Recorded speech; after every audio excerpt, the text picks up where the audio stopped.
कभी आपने सोचा है कि ये दुनिया कैसे चलती है? ये एक बहुत ही सुंदर नृत्य है जो हमारे आसपास हर समय चलता रहता है। From the smallest atom to the largest galaxy, everything in the universe is in a constant state of movement. Motion का मतलब है किसी ऑब्जेक्ट का पोजीशन चेंज होना टाइम के साथ एक रेफरेंस पॉइंट के अकॉर्डिंग।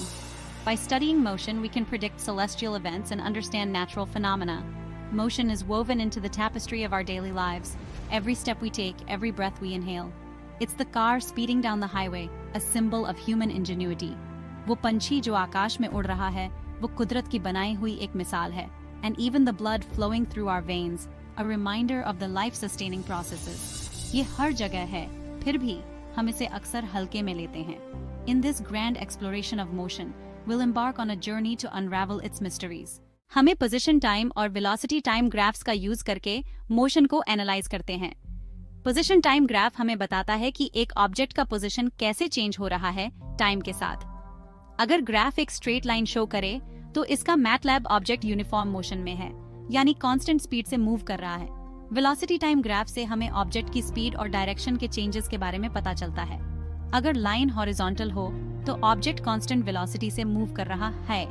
अगर लाइन स्लोप अप या डाउन हो तो ऑब्जेक्ट एक्सेलरेट या डिसेलरेट कर रहा है रिस्पेक्टिवली. यूनिफॉर्म सर्कुलर मोशन में ऑब्जेक्ट एक सर्कुलर पाथ में कांस्टेंट स्पीड से मूव करता है. इस मोशन में डायरेक्शन कंटिन्यूअसली चेंज होती है, इसलिए सेंट्रीपिटल फोर्स और एक्सेलरेशन का होना जरूरी है. सेंट्रीपिटल फोर्स ऑब्जेक्ट को सर्कुलर पाथ में बनाए रखती है और सेंटर की तरफ डायरेक्टेड होती है.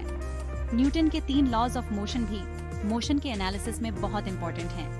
पहला लॉ कहता है कि अगर कोई ऑब्जेक्ट रेस्ट या यूनिफॉर्म मोशन में है तो वो तब तक वही स्टेट में रहेगा जब तक उस पे एक्सटर्नल फोर्स अप्लाई ना हो. वेक्टर्स और उनके मोशन में एप्लीकेशन को डिटेल में समझते हैं. वेक्टर्स सीधे शब्दों में कहें तो वो क्वांटिटीज हैं जिनमें मैग्नीट्यूड और डायरेक्शन दोनों होते हैं. मोशन को एक्यूरेटली डिस्क्राइब करने के लिए हमें वेक्टर्स का यूज करना पड़ता है. Imagine a football being kicked. इस फुटबॉल के मोशन को डिस्क्राइब करने के लिए हमें उसकी स्पीड और डायरेक्शन दोनों को कंसिडर करना होगा. प्रोजेक्टाइल मोशन को स्टडी करते हैं जो 2 डायमेंशंस में ग्रेविटी के इन्फ्लुएंस में होता है. इसको हॉरिजॉन्टल और वर्टिकल कंपोनेंट्स में स्प्लिट करते हैं. हॉरिजॉन्टल मोशन यूनिफॉर्म होता है जबकि वर्टिकल मोशन ग्रेविटी के कारण एक्सेलरेट होता है. फॉर एग्जाम्पल, एक बॉल को अगर हम थ्रो करते हैं तो उसका पैथ एक पैराबोलिक ट्रेजेक्टरी फॉलो करता है. ये ट्रेजेक्टरी हॉरिजॉन्टल और वर्टिकल मोशंस का कंबाइंड इफेक्ट होता है. पॉज 1s रिलेटिव मोशन को समझते हैं डिफरेंट फ्रेम्स ऑफ रेफरेंस के हिसाब से. सोचिए कि आप एक मूविंग कार में बैठे हैं और आप अपने फ्रेंड को देख रहे हैं जो रोड के साइड में खड़ा है. आपके रेफरेंस फ्रेम से आप स्टेशनरी हैं और आपका फ्रेंड मूव कर रहा है, लेकिन आपके फ्रेंड के रेफरेंस फ्रेम से वो स्टेशनरी है और आप मूव कर रहे हैं. This concept of relative motion helps us understand how different observers can perceive motion differently. Pause 1s. Kinematics का डिटेल्ड एनालिसिस कैलकुलस का यूज करके करते हैं. कैलकुलस हमें मोशन के प्रिसाइज डिटेल्स जानने में मदद करता है, जैसे कि एक ऑब्जेक्ट के डिस्प्लेसमेंट, वेलोसिटी और एक्सेलरेशन को टाइम के साथ कैसे चेंज होते हैं. ये टूल्स हमें अलाउ करते हैं कॉम्प्लेक्स मोशंस को एक्यूरेटली प्रेडिक्ट और एनालाइज करने में. ये सब कॉन्सेप्ट्स मिलके हमें मोशन को बेटर अंडरस्टैंड करने में मदद करते हैं और ये ही हमारे अगले एक्सप्लोरेशन का बेस बनते हैं. दोस्तों, आज हम फोर्सेस और मोशन की गहराई में जाएंगे. हम फ्रिक्शन, टेंशन और नॉर्मल फोर्सेस के बारे में भी सीखेंगे. जरा सोचिए, फ्रिक्शन के बिना दुनिया कैसी होगी? कोई भी चीज कभी नहीं रुकेगी, बस चलती ही रहेगी. फ्रिक्शन वो फोर्स है जो चीजों की मोशन को रोकती है. टेंशन वो फोर्स है जो रस्सी में होती है जब उसे खींचा जाता है. नॉर्मल फोर्स वो सपोर्ट फोर्स है जो किसी चीज पर लगती है.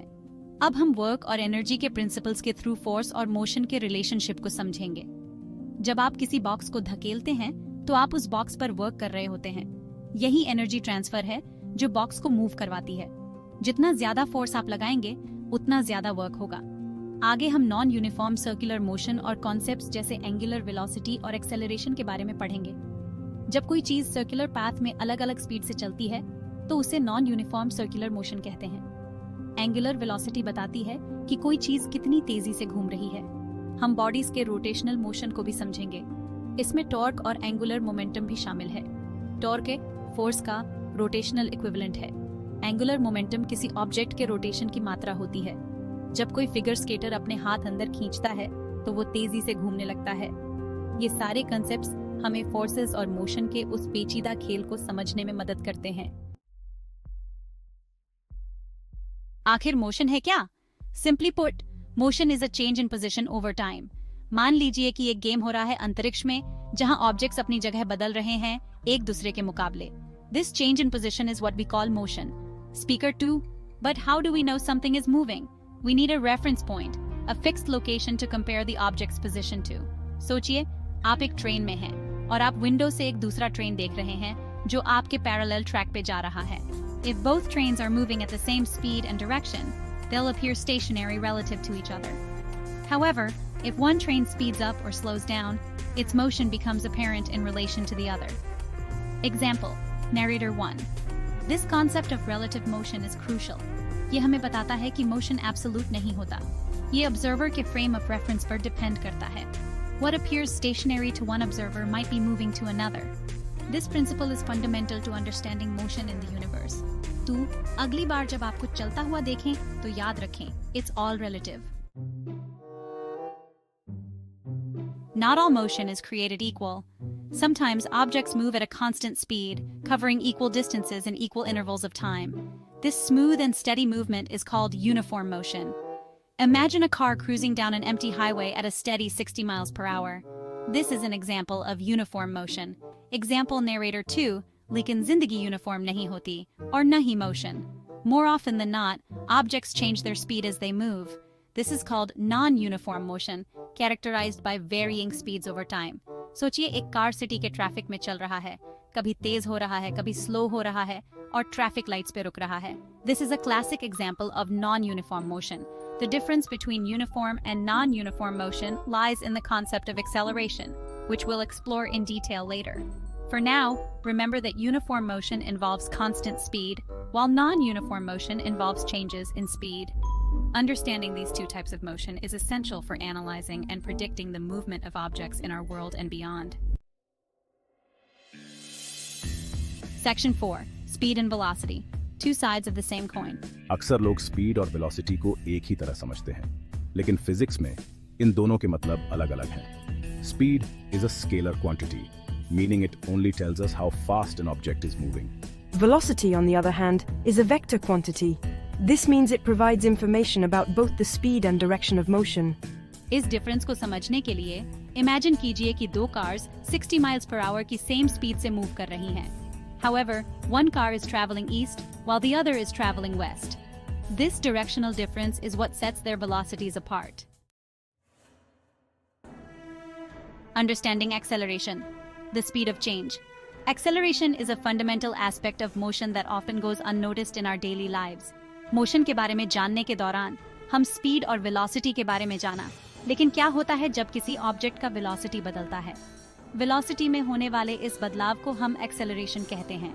Acceleration explains how fast an object is moving and how its speed and direction change over time. Acceleration वो rate है जिस पर किसी ऑब्जेक्ट का velocity समय के साथ बदलता है. It's not just about speeding up. It also encompasses slowing down and changing direction. सोचिए, एक कार रुकी हुई है. इस समय उसका velocity 0 है. When the driver presses the gas pedal, the car accelerates, increasing its velocity. When the driver applies the brakes, the car decelerates, decreasing its velocity. और जब driver steering wheel घुमाता है, तो car direction बदलती है. Acceleration is a vector quantity, meaning it has both magnitude and direction. The magnitude of acceleration tells us how quickly the velocity is changing, while the direction indicates the direction of this change. Motion को detail में analyze करने के लिए acceleration को समझना बहुत जरूरी है. ये हमें planets, stars और universe के expansion को समझाने में भी बहुत बड़ा role play करता है. Consider a roller coaster ride. As it climbs up a hill, it decelerates, and as it plunges down, it accelerates rapidly. उसी तरह एक athlete जब track पे दौड़ता है, तो वो acceleration experience करता है. When a rocket launches, it accelerates away from Earth, overcoming gravity and reaching incredible speeds. Acceleration motion का एक fundamental पहलू है, जो हमें अपने universe के dynamic nature को समझने में मदद करता है.